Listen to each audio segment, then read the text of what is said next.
daawadu ma ogtahay in maalinkii celcelis ahaan la jabsado 1.13 milyan oo account markaan leenahay waa social media iyo emailka. marka waxa laga yaabaa inaad dadka ka mid tahay. muuqaalkana waxaan kugu tusayaa sidii aad ku ogaan lahayd haddii ay dhacday in laga jabsaday ChatGPT-gaaga. sida caadiga ah qofku markuu ChatGPT furanayo alaaba wuxuu ku galaa emailkiisa taas oo fududaynaysa haddii laga jabsado ChatGPT-ga in emailkana si fudud loo jabsan karo. haddii emailka la jabsadana ay fududahay markaas in social media-haaga kale gudaha loo geli karo. marka muuqaalkan waxaad ku baranaysaa sidaad ku ogaan lahayd haddayba dhacday in laga jabsaday ChatGPT-gaaga amaba aad meel kale intaad ka furtay aad ku ilowday oo meel kale ka furan yahay.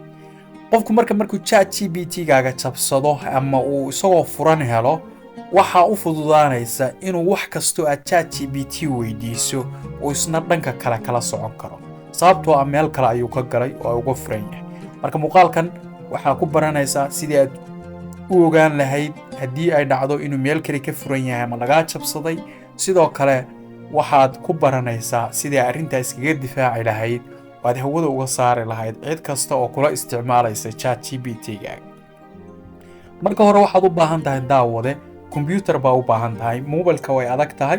marka computer baad u baahan tahay, browserka ayaa tagaysaa kadibna sida caadiga waxa qoraysaa chatgpt.com. inter baynu oranaynaa login buu aniga ii yahay xaggan waa adiga uga jeeda bahda Soomaali sido. marka waxa imaanaysaa dhanka bidix meesha u hooseysa magacaaga ayaad ku arkaysaa. kadib marka magacaaga aragto waad gujinaysaa ama waa click baad siinaysaa. waxaad tagaysaa settings qaybtan taayirka wareegsana waxa laga yaabaa inuu luqad kale ku yahay. marka badanaa waxa la bartaa loogada ay leedahay markaas qayb waliba. marka qaybtaas aad tagaysaa waad gujinaysaa kadibna xaggan baad imaanaysaa waxaad tagaysaa furayaashaas meesha ay ku xiran yihiin security and login.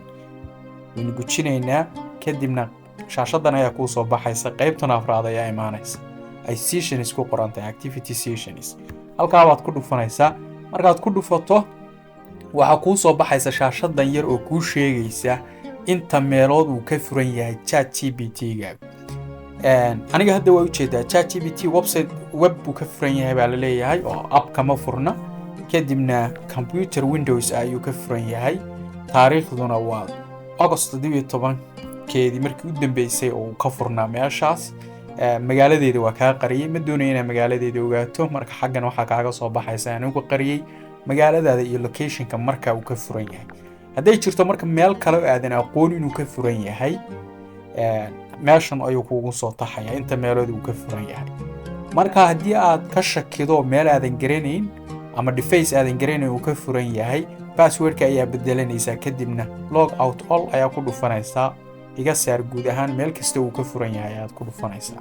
muuqaalka kan haddaad u aragto in bulshada waxtar uu yahay sii faafi. kan ka xigana waxaynu ku baranaynaa sidii aad u adkayn lahayd in la jabsado ChatGPT-gaaga gebi ahaanba. ila soco.